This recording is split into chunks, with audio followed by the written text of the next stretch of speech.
Hey guys, hope you're well. And in this video, I want to talk about 3 ways you might be pedestalizing your specific person and how to stop. So, if you are someone who is manifesting your specific person, or if you are someone who is manifesting love in your life, then you already know that putting someone on a pedestal is not the best way to do that. In fact, once you start putting someone on a pedestal, it only guarantees and ensures the fact that the results that you are looking for will only get delayed and will eventually end up in a position that even if you get them, even if you receive the results, even if the specific person starts calling you, texting you, or you start being in a relationship, you still wouldn't lead a happy and a healthy life.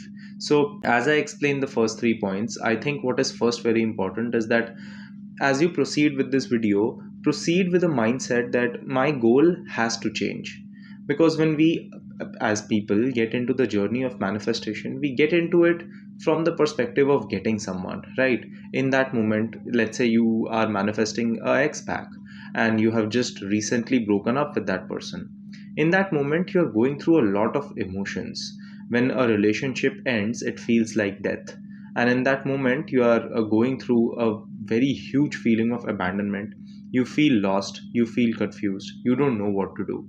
So in that moment, even if things weren't going the way that they were, because if the relationship ended, it means there was something that was not working out. That is why the relationship ended. And if in that moment when the relationship ended, we just get back into the same dynamic, eventually it's just going to end up ending up again. So our goal has to change from getting a relationship to maintaining a relationship. And once it becomes that, we would have a very less chance of pedestalizing the other person, because we would be able to look at the situation objectively. We would be able to take responsibility of what we did in the relationship which led to its demise, and we would be able to hold the other person responsible while also opening ourselves up to the idea of unconditional love so that the relationship can get better. So let's understand 3 ways through which you might be pedestalizing a specific person and how to stop. The first way through which people pedestalize their SP is by consistently monitoring their each and every move. Now I will give you many examples, and some of them you might not even want to accept that you have done them, but we have all done them. I'm telling you, 99% of these I have done them myself. Just don't shame yourself for it, but also like understand, if you're doing them, then you are doing it wrong. So it starts from stalking their social media, checking to see if they have posted new pictures or not, opening and reading last and previous chats, where you want to again decipher what they might have meant, and if you would have said something different, what it would have actually resulted into, seeing if they are following or unfollowing someone new, checking to see if they are online or not, consistently checking their last scene, seeing if they have started liking someone else's picture, calling your friends and talking to them about it, quote unquote bumping into them in particular places.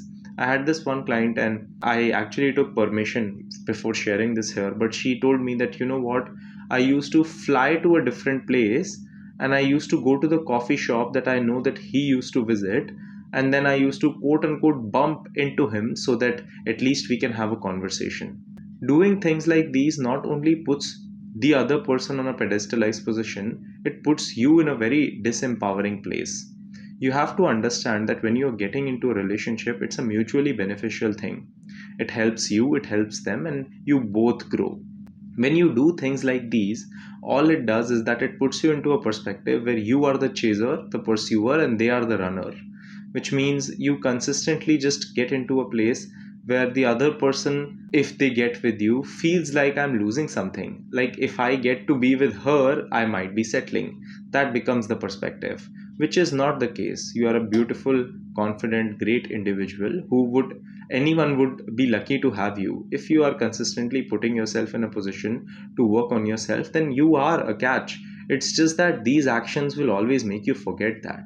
So having these actions in your life is not something that actually helps you. And in fact, regardless of if you are manifesting a specific person or not, or if it works out or not, you should stop doing these. So the way to stop this is to genuinely sit and ask yourself, who do I want to be as an individual? After I get my manifestations, if the concept of manifestation is gone, who do I truly want to be?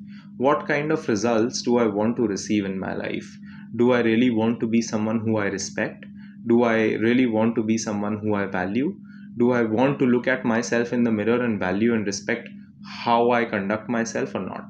That's the best way to actually let this go. The next one, doing everything based on them. Now, this is sometimes very subtle, and it's so subtle that we are unable to catch them. So, in a relationship or when you start liking someone, of course, your interests and their interests start getting together, right? Just like, for example, me and my girlfriend, I like watching anime, right? And I told her to watch it, and she started watching it and she genuinely enjoyed it. So she now watches it too. She also recommends some kind of TV sitcoms and everything to me, and I watch them, and if I like them, I start watching them with her too. There are always going to be habits that you will introduce in your life that will come from the other person being involved, right? Where it becomes an issue is when everything that you do is just an unconscious way to try to please the person. I will give you an example.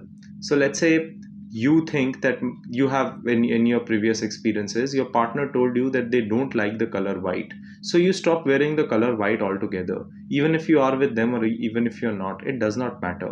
But you consistently put your need of wearing one color because unconsciously you're trying to please them. You stop watching shows which they don't like. I have done this in the past.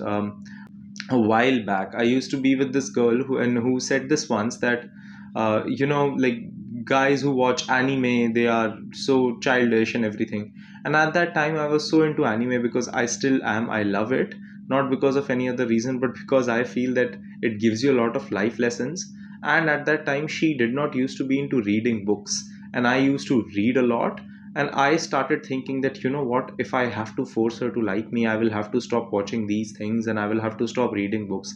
It was just a way to kill my own hobbies and habits just to please her, which is not something that now it's just laughable matter to me that I would ever do something like that.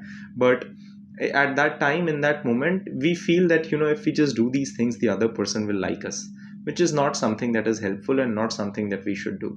So if we are doing these subtle things and sometimes we don't even realize we are doing them, we will always put the other person on a pedestal. And if you will see that there will always be a connection, every time you will put someone on a pedestal, at some point it will cost you your self-respect. That's how the contest of this always goes, right? So if you're doing something like this, the only and the best way to stop is to actually sit with yourself and talk to yourself. Genuinely ask yourself, what are the things that I don't do just because I feel people won't like me for it? It does not just have to be a specific person. It can also be my friends. It can also be maybe someone on Instagram. It can also be maybe a colleague or a boss or an employee, anyone whose opinion I'm somewhere mentally craving for, whose validation I'm somewhere looking for.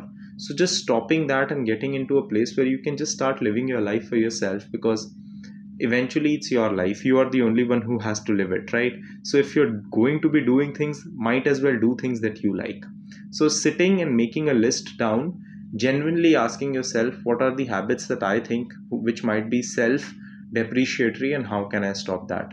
That would be a helpful way out of this. Coming to the third one, never having boundaries. So this is, I think this goes without saying that any relationship should always have boundaries. And there are different kinds of boundaries. There are self boundaries, there are boundaries when it comes to the other person, there are boundaries that it comes to yourself when it comes to the other person. Examples can be, let's say I have to sleep at a particular time, right? But I'm consistently just checking my phone to see if they are online or not, because I can only sleep after I know they have slept. Something like that. That's just a disrespect of your own boundaries.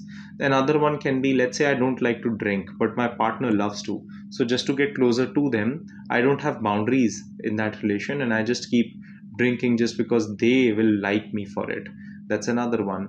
A third one can be when, let's say, you don't want a physical relationship and you just want a full commitment, but at this moment that's the only thing that the other person is offering, so you sacrifice your boundaries even if you don't want to do it, just because you feel that that will get the other person closer to me, or they might start liking me and everything. So doing all these things is just a disrespect of your boundaries, and every time we disrespect our boundaries, we put ourselves in a position to lose not just the other person but our self-respect, which is not something that we want.